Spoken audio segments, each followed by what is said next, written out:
Oygan Abdühalik Uygur şiiri. Ey pekir Uygur oygan, uykun yeter. Sende mal yok, emni kesse can gider. Bu ölümdün özüngni kutkazmısan, ah senin halın xatar, halın xatar. Hop dedim, beşin köter, uykunu aç.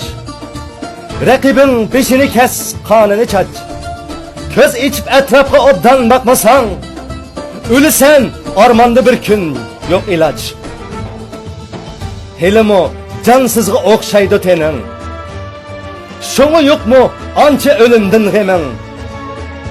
Kıçkarsam kımırlamaylı yatsan, oyganmay ölmekçimi sen şöpeten. Közüňni yohan içip etrafka bak. Öz ikbalın hakkıda oyla uzak. Kes koldun bu ganimet fırsatı.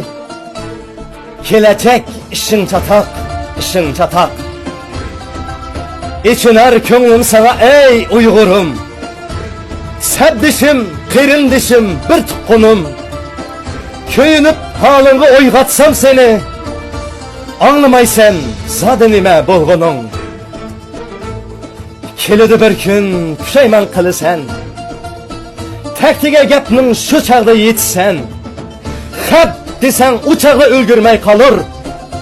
Şunda Uygur sözü geten berisen. 1920 yılı